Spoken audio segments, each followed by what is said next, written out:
Hey, and welcome back to the Difference Maker Revolution podcast. And that's Jeanine and Steve again.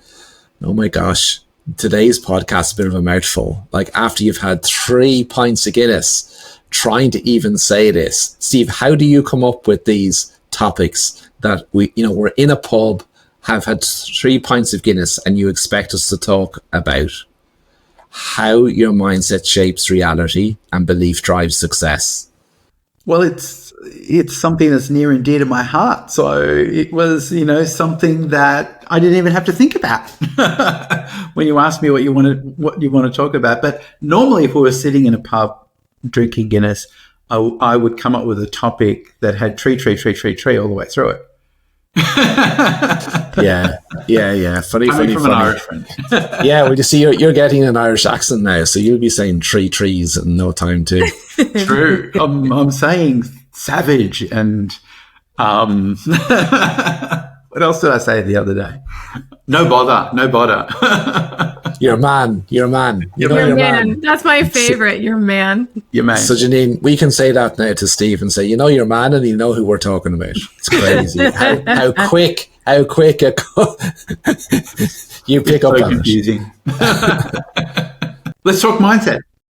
Yeah, let's talk it. So this is, I suppose, something that I come across all the time, especially in the workshops where we have to be in the right mindset at every stage of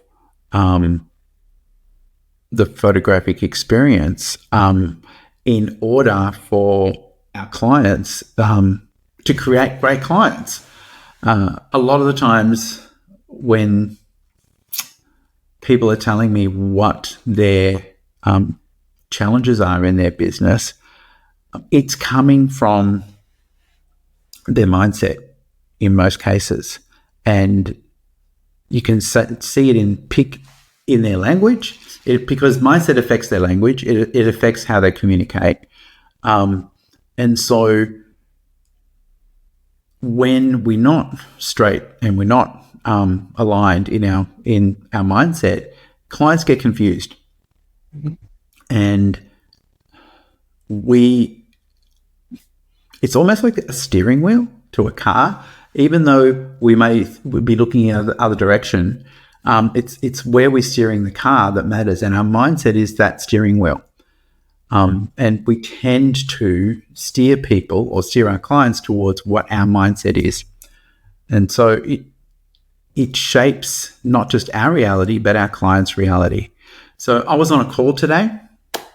I did a call with somebody that was interested in coming to the workshop. And just in her language, I said, it was obvious to me that she thought that she was too expensive. And she didn't say it, but I could tell her in her language that she was struggling to sell because she believed that she was too expensive. And I directly asked her whether that was, what she believed. And she admitted that, she didn't think that people could afford her. She didn't think that she was worth the money. She's only been in business for a year. She came from a project management background, and she felt like she was a fraud asking for that money. And it came across in her physiology, in her language, in her tonality. And so even though people can give you a script or teach you what to say, if your mindset about who you are and what you're doing at this particular time isn't supporting you or your client, then you're going to find it very difficult to convince somebody or to communicate with somebody because everything outside of your words is saying the opposite of what you're saying. Does that make sense, or did I just confuse everybody? No, it makes sense. And so I see this a lot It affects people's phone calls, even though they may have given somebody a script. I see a lot of studios employing people that have never had their own photographic experience or have never had a photographic experience with that person. And it becomes really difficult for that person to get excited and to explain or understand what the client's going through if they've never been through it themselves. Yeah. And so for them to enter that client's mindset of what's happening right now as I'm taking you through what I need to take you through on the phone, there's no empathy, there's no understanding of where they're from, and it becomes robotic. Right? And so we need to be clear about what mindset we need to be in at every single stage of this experience. So, Jeanine, how do you approach your business with that mindset about making it about the client at each stage of their journey, of their client experience? I do questions to myself and questions to my team. And that it, like, whenever let's say I don't know, let's pick a stage. Day of the experience, day of the photographic experience. Let's just pick that one.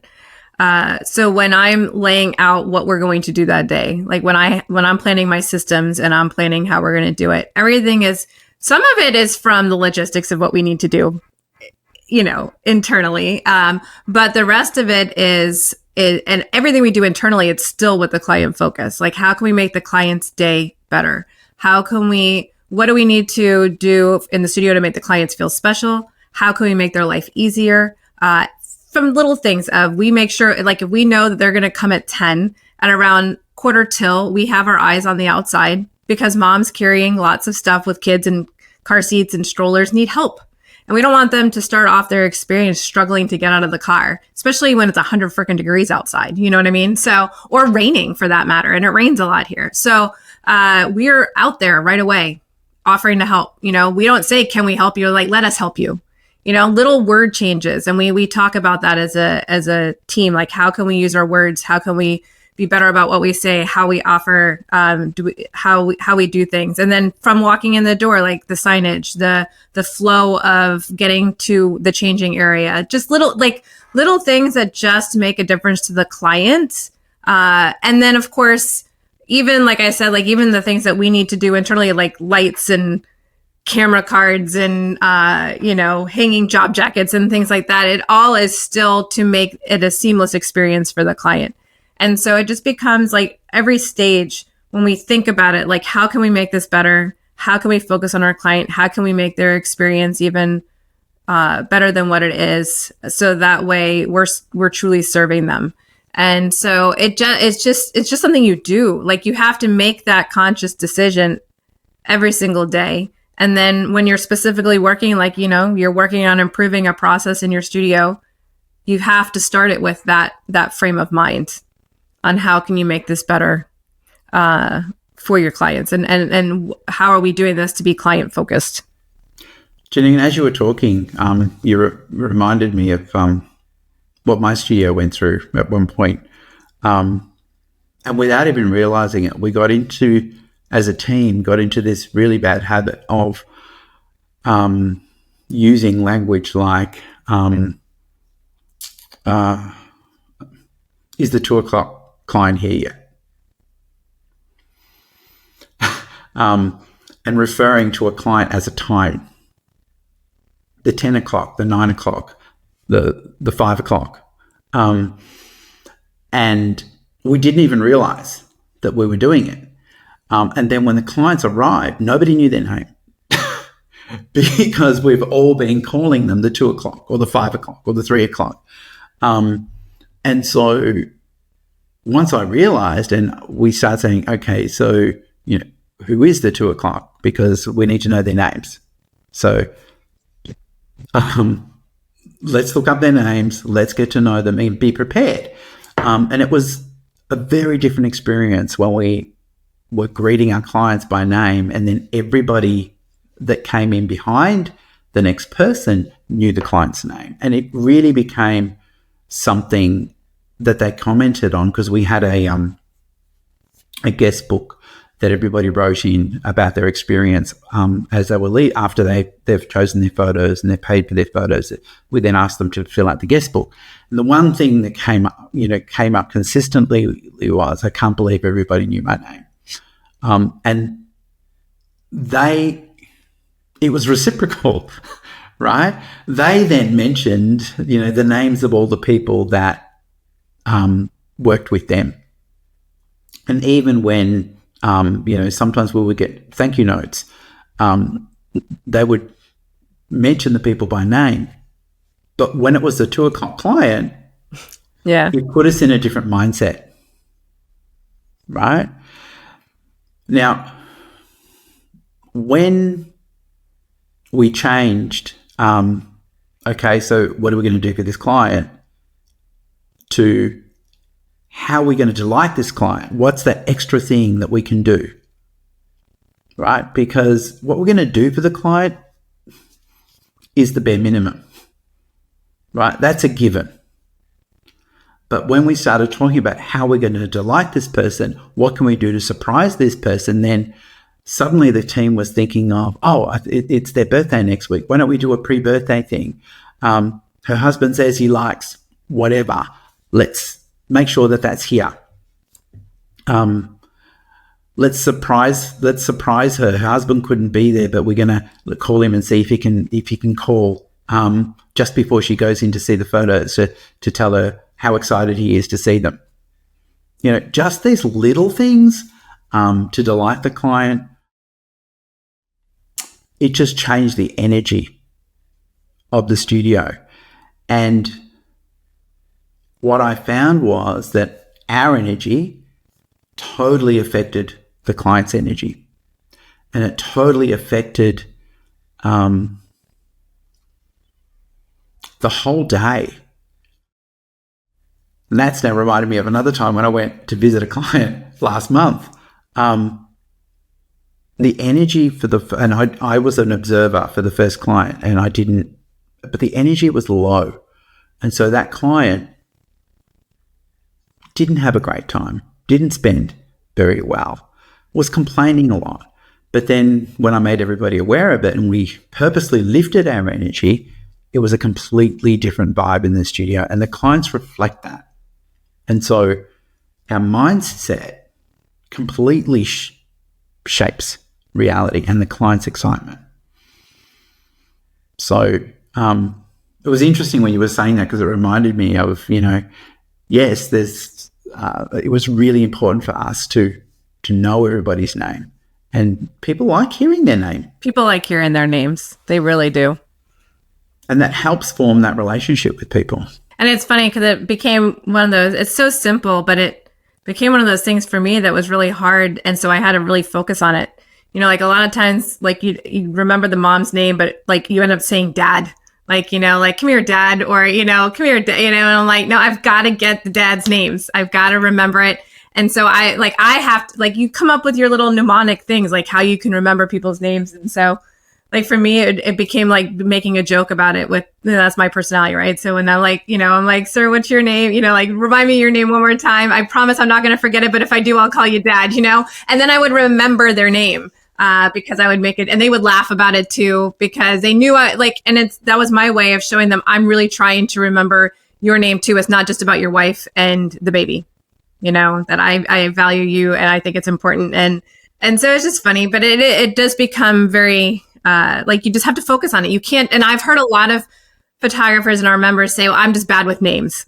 That's just a bad excuse. You need to figure out how to get good with names and figure out a way to make it happen. Even if you have to write it on the palm of your hand, I don't know, come up with a way that you can remember people's names, because just saying you're bad at it is not a good excuse. I have a confession to make. I was one of those people. Yeah, that just said you were bad with names. That would for years say, I'm just bad with names. I'm bad with names. And in the end, I had a cheat sheet that I would put in my back pocket, and I had a little card for each client, and I would write down, because when you've got a family, there might be 5 or 6 people in there. And so I would write them in order of ages. And then I know that I'm highly visual. So if I held the card up here and had to sort of look up at it in my top left, I could picture that in my mind. But then if I forgot it, I just pulled the card out. Comes in your pocket. Out of my pocket. And sometimes we have 3 clients or 4 clients in a day. And so that's a lot of names to remember if it's, 3 or 4 families. The worst thing is if you get them all mixed up. And that's happened before. And coincidentally, once it was, I used the name of her ex, which was the name of the client. That was so bad. But anyway, told you it was confession time. So, Steve, when you were away in Australia, we were talking about this on one of the Inner Circle meetings, and one of our clients is visual as well, and was saying, like, I struggle with this. And he'd come up with a solution where he had pencil drawings. He does families. So he'd pencil drawings of dad, mum, and the children, and he'd put the name underneath each one, and he found a location that only he could see. And that was his way of making sure that he had the names of the people right, and he had the pencil drawing. Oh, dad's name is Tom and the kid is Jack, and not the other way around, That's great. That's funny. Well, writing it down probably helped too. I would walk away from the client and sort of take it out of my pocket. Timothy. But I think that vibe in the studio, the mindset, is really important. And I think a lot of people, when they're selling or they're going into a sale, it's almost like they have a dread, and it's a mindset of, okay, now I need to face people and tell them, that, what I'm going to do if they like something, and that, I've got to ask them for more money. But we need to understand that most people are spending money on themselves, and people spend up to the value that they think they are worth. And I think a lot of people get confused in believing that people spend up to the value that we are worth as a photographer. But in reality, when you're the buyer, you're spending money on your child. You're spending money on yourself. You're spending money on your family. You're not spending money on a photographer. And we're going to spend money up to the value that we believe we are worth. And so as an industry and as a business owner, if you can help people feel valuable, then it's up to them how much they want to spend. And we can't be taking that away from people. And that's a mindset, knowing that this is a time for them to celebrate their family. This is a time when we get to showcase who they are. Not my work. We're showcasing who they are and the celebration and their story and what's important to them. And then it's up to them to want to display that. And we shouldn't be getting in their way because we're uncomfortable. And there is a correlation when you make it about yourself and that fear of what am I worth and what can I charge, that it's completely different, that when you change and you make it about your client, that when you make it about your client, well, then it's no longer about you. So it gets over that mindset of negativity and making it about yourself, and therefore my clients aren't going to spend that. I don't know how often you see that on the forums, that, I would never, my ideal client is not me, and I would never spend what my ideal client spends with me. Like when I read that and I go, what? What? How can you expect to make a difference to a client and for them to spend up to their value if that's your mindset? And I think it's an important thing to understand that, it's their experience. And we have to allow them to have their experience. And most people love spending money on themselves. They love spoiling themselves. They brag about, when they do get to treat themselves. And this isn't something that people do every week. They could come back, 2 or 3 times in a year And we've had clients that do that. Not everybody does. But it's not a weekly thing, and they are treating themselves, and it is a celebration of who they are. And it's their experience, not ours. And that's a mindset too. So, Jeanine, I have a question for you, because you've got your team, right? And you mentioned, like, things happen in life, right? It happens to us all, right? So what do you do with your team if somebody's had a bad morning or had a bad evening or have had a row with a partner? Because it all happens, right? How do you get everybody, all the team, into the mindset that it has to be about the client? Like, how do you approach that? It's funny. We do, and it does happen. I mean, we're a team of women, so we get very emotional at times. Now, Jeanine. No. I'll fully admit it. We get very emotional. And so we've done, Ronan, it depends on the circumstance. I mean, we've had occasions where it's been really bad, like a breakup. You know, I've had one of my team members, on our way to work, her boyfriend broke up with her. And so, At the bus stop? What do you mean? No, like leaving from home that day. Oh, okay. And so that's pretty bad, you know? And I'm like, all right, but listen, you know, we went into the back. I'm like, take your time, do what you need to do back there. I will go get you. I went and got, like, we eat and we take treats, Ronan. So like we went and got her it was around the fall times. We got her pumpkin spice latte from, like, an iced one from Starbucks. We brought it to her.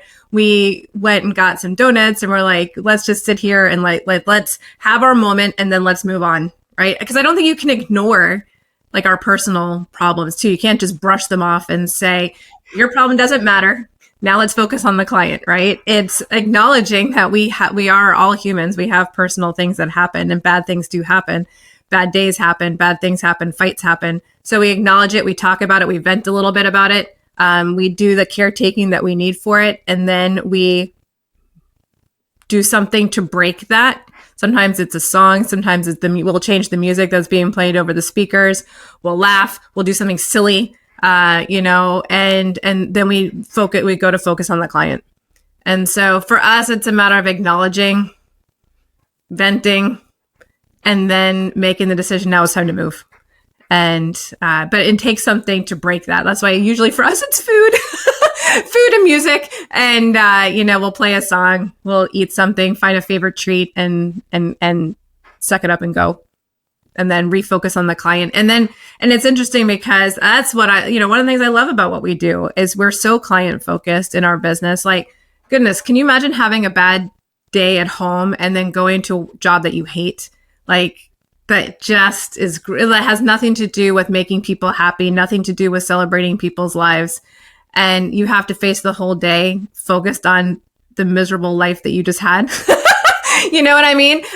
We are so blessed that we get to have that mindset shift, that we get to focus on making someone else happy, and that we get to focus on celebrating the life of someone else and bringing joy to their life. And it's funny, it's actually very good therapy for yourself when you get to celebrate someone else's life and you get to make them happy.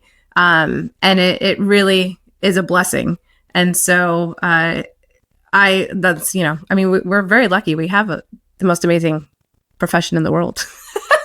Yeah. So when you look at it that way, it's easier to get out of the funk. Interesting. So, Steve, the second part of the title for this podcast was Belief Drives Success, right? I know that many people assume a lot about people. They assume, whether they can afford to buy. They assume whether they want to book. And changing a simple thing like assume people want to book, and assume that when you ask for a booking, they've already booked. So changing a simple change, and we've done this quite a few times with quite a few people, changing, do you think you might want to book? Is it okay for me to book you in now? To, awesome. What time do you want to come in? We can't wait for you to come in on Thursday, has led to a completely different conversion rate for people. And the same with the sales. Assuming, I listen to recordings of sales all the time, and I'm hearing clients say, oh, I'd love that. I'd love to have that. And then the person says, are you sure? Right? And then the client then matches them and comes down because they think that they've made the wrong decision, right? As opposed to being excited for the client and being confident that this is what the client really wants. It's saying, oh my God, that looks amazing. Let's order that for you, right? It just gives clients feed off our confidence and they borrow our confidence, but they also borrow our fear. And so when we assume people don't want to buy or don't want to book, it changes the way we ask. It changes our tonality. And clients borrow that energy that you give them, that energy of doubt or that energy of confidence. And you can't expect a client to be confident about whether you are the right person for them if you're filled with doubt when you question whether they want to book or buy, or whether you assume they want to book or buy. And so you're asking them, I'm really excited. Let's get you in tomorrow, as opposed to, is that okay? Are you sure you want to book?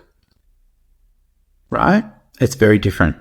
And so your belief in people and your belief in what people are going to do absolutely drives your success and the results. It's funny, I was listening to a sale a couple of weeks ago, and I literally heard the husband say, honey, we should get this. I would love this in my office.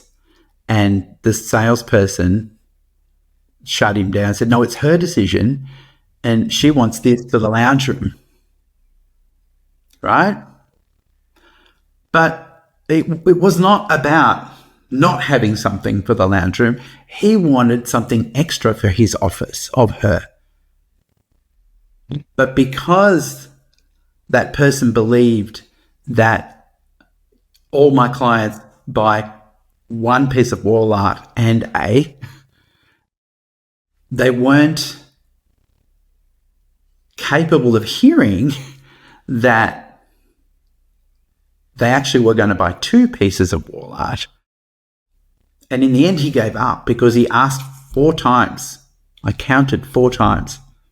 And he was rejected by the salesperson, not his wife. So it's really interesting listening back, and you can hear people's beliefs come through. When I spoke to them, I said, when you did the sale, oh no, everybody wants to buy one piece of wall art, and she normally sells them a box. So she just wasn't open to the possibility that somebody would want more than one piece of wall art, and didn't hear it. Swore to me black and blue that the husband didn't want that. Alrighty, so you've heard today that it's vital that your clients, that you're confident with your clients because they borrow their confidence from you. In the same way, the members in the Difference Maker Revolution borrow their confidence from this mentor and coaching team every single week. So all you have to do is click on the link below and book a call so that you too can borrow the confidence of this coaching mentor team every single day. And book that call with Ronan. Book it. Book that call. We'll see you on the next podcast. That's bye from us. Thanks, everyone. Bye, guys.